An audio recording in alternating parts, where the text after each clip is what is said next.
Did you know that one in every two children conceived in a marriage will experience divorce along with the parents? Staggering statistic, huh? So imagine all of the children that are not conceived within marriage. Because we know that marriage is on the decline in our society, how many children out here are we going to have that will have co-parents, which is what I love to talk about. So let's get into it. My name is Dr. Jerry Johnson. I am a former, well, not so former, but I am an educator. I'm a mom, I'm a friend, I'm a daughter, I'm a sister, I'm an auntie. Yes, I'm a TT. And I am a person who has been doing this co-parenting life for about 22 years now. I am here to help you with some support and to grow you in this co-parenting journey that's happening. All right. So my mission is to empower parents to navigate the complexities of partnering and parenting with clarity, compassion, and collaboration to ensure an environment that centers on the well-being of the child above all else. Above all else. Once again, above all else. We as co-parents and as parents in general need to learn to put the needs of our child before what it is we want. Because many times our needs are already taken care of, but our wants are things that just come up, right? Because we're adults, we should be able to have X, Y, and Z because we work every day and all of this. But when we have children, whether it is within a marriage or outside of a marriage, we still need to put the needs of that child above everything else. Some of us don't flip the script and think about the common sense piece of parenting and co-parenting is that the child's needs should come first. So let me give you a little bit of background about me and my co-parenting journey. If you didn't watch episode 1, I'm going to give you a little bit in episode 2 about myself as well. My first marriage, yes, I did say first. My first marriage ended when my daughter was 8 months old. So my daughter is 22 years old now, and her father and I, my ex-husband, have been co-parenting since she was 8 months old. The co-parenting journey for me consisted of my getting remarried when my daughter was around 9 years old and then subsequently divorced again. So I have been married twice, and we're going to talk about that a little bit later. But it was a journey of marriage, single motherhood, remarriage, then divorce again, then single motherhood again, blended family pieces with my ex-husband getting remarried. While I was getting remarried, another child on his side coming into the mix. So my daughter had a stepfather and a stepmother. My daughter has been through the gamut of seeing our relationships, whether dating or because she never saw us together, whether dating or whether, engagements or whether marriage or subsequently divorce. My daughter has been through all of it. So my journey has been filled with ups and downs, twists and turns, and all the good things. But I am a person who enjoys helping others and serving others, and I like to leave situations and people better than I found them. So I'm here to help you not make the mistakes that I made and be able to navigate the waters of, the co-parenting journey effectively. I started out this episode with talking about a statistic which is very real today. Roughly 1 in 2 children in these United States will see their parents' marriage break up. And this is a trend that's not just happening in the United States. But in other countries, it's not happening, you know. So 35 to 50% of marriages end in divorce. If you decide to do a second or a third marriage, the percentage is even higher, going up to 60, 70, or even 80%. The number of marriages, as I said when I started, is declining. People are choosing to cohabitate or stay single. And we hear about this all the time, you know, the problems with dating and all of this. I could give you some stories about that too, dating in midlife. Oh my God. But that's another episode. So the thing about this is that people are not stopping having children. It's not like our population is on decline. So what's happening with the family structure? Most of the people who are dating or having children seem to be having to co-parent and or not parent, depending on the choices that they make. And the child is the one that either benefits from it or suffers for it because of adult decisions. So even if you choose to remarry, about 40% of the remarriages that happen, one person has already been married before. So it includes a partner who is remarrying, which brings in another type of family structure with blended families. And we can talk about that in later episodes as well. But studies have also shown in this co-parenting circle or triangle, whatever you want to call it, that parents who do better with co-parenting relationships are more effective as parents. They have a partner to work with, and their children are more well-adjusted. For example, they have fewer behavior problems and better social relationships with others. And one thing I didn't talk about is that I've been an educator for over 25 years. I've seen this, I've lived this in classrooms, even in schools. Even before I had my daughter, I had my own child. I was dealing with students that were living between households, either of divorce or whatever you want to call it, baby mama, baby daddy type situations, whatever. But these children were the ones that were suffering because of it and or benefiting from the relationship that their co-parents had. Another thing is that co-parenting is not always just with the two biological parents. It could be co-parenting with a step-parent.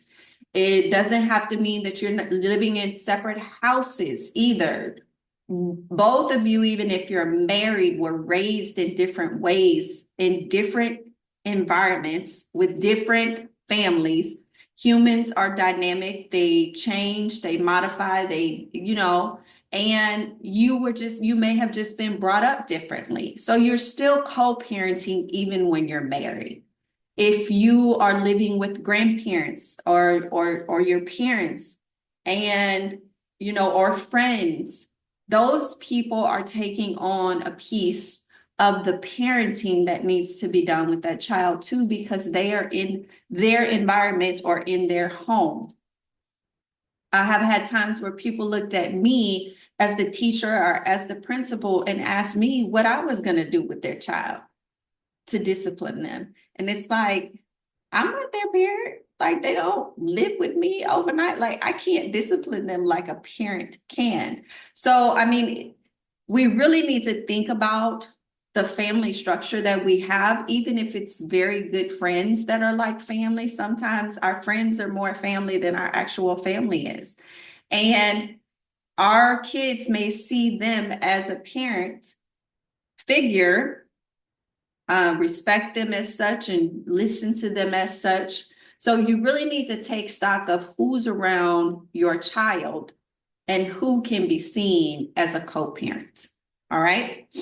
Now, a little bit about the 5 C's that I talk about as far as the characteristics of co-parenting that need to be had. Communication was one of those. Collaboration was another. Confrontation was one. Cadence was another. And then consistency was number 5. Now, these are not in any certain order, but these are the 5 things that I'm going to be talking about, the 5 characteristics for what your relationship should consist of with your co-parent if it's going to be effective. And we'll talk about some different ideas for strategies that you can use for these things. If you leave comments in the comment section about what you'd like to hear about, then I will definitely address that as I go through these different topics. These topics are going to start at the end of January into February and beyond. So we will most likely start with communication because it is the foundation for everything. But confrontation, I want to jump to because confrontation is one thing that people think negatively about. And confrontation in any type of relationship does not have to be negative. It can be positive. The fact that you are looking for a solution and you are willing to call it out, that's fine. That's a good thing.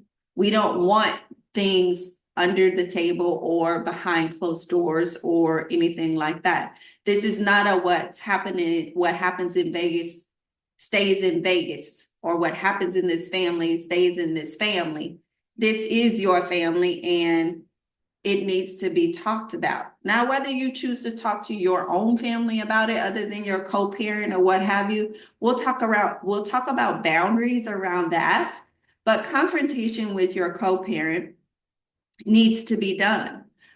The key to it is the presentation and how we do it. All right. So confrontation does not have to be a bad thing. If you don't know what cadence is, I said in episode 1 that cadence is like having a great dance partner, right? That dance partner or that man or that woman that you meet, that the minute you all hit the dance floor, it's like it just flows. And, it might make you feel some type of way. It might make you get in your feet or something like that. But that's probably what got you in this situation in the first place. So don't do that. Your cadence with your co-parents will consist of things like visitation. How often is that? How do we, schedule that? Schooling. What goes on with extracurricular activities? Who's going to pick who up? Scheduling. All of that, those types of things you want to get in the flow with so that as you go through it, your child gets used to that consistency. They get used to the schedule. They get used to the predictability. We all like predictability in things because change is not good. Everybody doesn't handle change well, or, things that pop up. Kids really don't handle it well if you don't talk to them about it and how to flow through that. Okay. So those flow through those times where unexpected things happen, right? So cadence is getting into a flow with your co-parent. It should get to a point where it is boring, and boring is okay. That means we ain't got no drama. We don't have to have any, arguments, any fussing and fighting, none of that type of, we don't have to have all of that because you know what? When things come up, we bring it up. That's that confrontation thing. We work through it. That's the collaboration thing as we're communicating about it. And we find a solution for it and we move on. Okay. Within the cadence, you're going to begin to have some consistency. And a lot of people struggle with this consistency piece just simply because of the way that their life is set up. How some folks' bank account is set up. The way that their life is set up, they have not created consistency for themselves as an adult. So it's very difficult for you to create consistency for a child if you haven't created consistency in your own life and your behavior is not consistent. So children need that. Consistency in anything provides safety for someone. Even a woman or a man that you're dating or in a marriage with, they want to see consistent behavior. They want to see you managing money consistently. They want to see you showing up when you say you're going to show up consistently. At your job, they want you there on time consistently. I mean, why do you think that a child is not going to expect the same? This is your child. They're expecting you to take care of them because they cannot take care of themselves at least for 18 years of their life. Okay? At least. Mine is 22 and she's still not out like on her own. She's getting there. So the consistency piece, we're really going to delve into strategies for that because we have adults out here, I'm just saying, that want to have kids and we can't even show up consistently. Now, I understand, and we do understand extreme cases where people are not going to be able to, maybe because your bank account ain't set up the right way or what have you. But that does not mean you can't spend time consistently. You have 24 hours in a day. You may have 2 jobs. I've seen people with 2 jobs still make time for their kids, whether it's just on weekends or whether it's, 2-3 days out of the week, go stop by the school, see them, check in at the school. You know what I'm saying? Like, I have seen people make a way. We make a way to do anything else that we want to do in this life. You make a way to make that money. You make a way to go see, and do what you do. Make a way to go to the club. Like, come on, man. The excuse is not going to work. If there's real reasons why you can't, then that needs to be a discussion with your co-parent. I have had many cases where my ex-husband made more money than me and something came up with my daughter and I couldn't swing it financially. And I said, I can't swing this financially. Like, I'm going to try to do X, Y, and Z instead because that's less money for me right now. But can you please take care of this and I'll take care of the next, 2 things that she needs done or something like that. These are tough conversations that you need to be able to have with a co-parent. And the receiving co-parent needs to be able to receive them in such a way that you're not getting mad and upset because they can't do it right now. Come on, man. Everybody has tough times. You're not being condescending or mean. You're not calling nobody out their name because they can't do what you want them to do right now. Like, you all need to sit down and create some type of plan or understanding of what needs to go on now, what needs to go on, not wants. If it's just something that your child wants, then that's a conversation with your child about, I can't do this right now. But later on, I can do X, Y, and Z. Now, if it's something that they need, let's say a medical procedure or something like that, then we need to talk about how we can get this done. Payment plan, what you want to pay a payment plan that, I'll pay this payment, you pay that payment, whatever.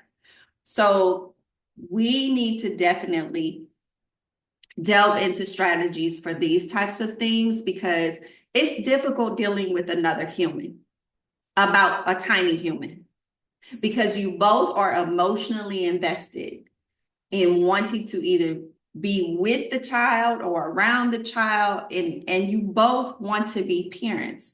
I have not met one person, I think in my 25 years, that didn't have kids that wasn't trying to do the best that they possibly could. Maybe 1 or 2 that we can have a conversation about why that may be, because some people they just didn't want kids really. But it happened and they feel like they are responsible for it. So, we all come into some of those situations in life. But at the core, I believe people who are parents are trying to do better for their kids than what they had. And sometimes we just don't show up well. We don't show that well at all because of our own traumas, because of our own shame, guilt, all these types of stuff that we're dealing with as adults that we're projecting on kids. So we will start to talk about those 5 C's in my next few episodes. And I always like to leave you guys with a reflective question. So if you would please answer, this question in the chat, it would help me with creating some of the things that I'm going to be creating for you in the upcoming episodes. The last time I gave you 3 questions for episode 1. So if you're watching episode 2, I'm just going to go ahead and give you a couple of questions from the last episode. Where do you struggle most with co-parenting or in your co-parenting if you're co-parenting with someone right now? If you're not co-parenting with anyone, tell me why you're not. And then in one word or phrase, I want you to describe your ideal, perfect, co-parenting relationship. What would you want it to be? In one word, how would you want to describe it to someone if you were talking about your co-parent and your relationship? How would you want to describe that to someone? I said that my ex-husband and I kind of call it our superpower right now because my daughter's 22 and we've been doing this for so long that when she left to go to college and we all were in different parts of the country, we talked more when she was in college than we had from the time she was in middle school through high school, honestly. We talked more, we collaborated more, we worked out things more. Even though I went through a lot in middle school through high school with her and myself in personal life, we talked more when she was in college just due to her being away from us and not being, with one of us all the time. And it really worked. So the cadence and the boring, that we created in middle and high school ended up being actually a positive when she went to college because we could work things out much easier. So please leave those responses in the chat and I promise I will get to them. And as I'm creating my episodes for the 5 C's, but I wanted to keep this short today. Last episode, it was my birthday. And I ended up having a great time and I'm glad that you guys tuned in with me. Hopefully this time you got a little bit, if you did not see the first episode, you got a little bit of information as to how we're going to move forward and information about me. You'll continue to learn more. So I'll say just like I'm going to say at the end of every episode, I hope you guys go forth and co-parent with purpose. I'll talk to you soon. Bye.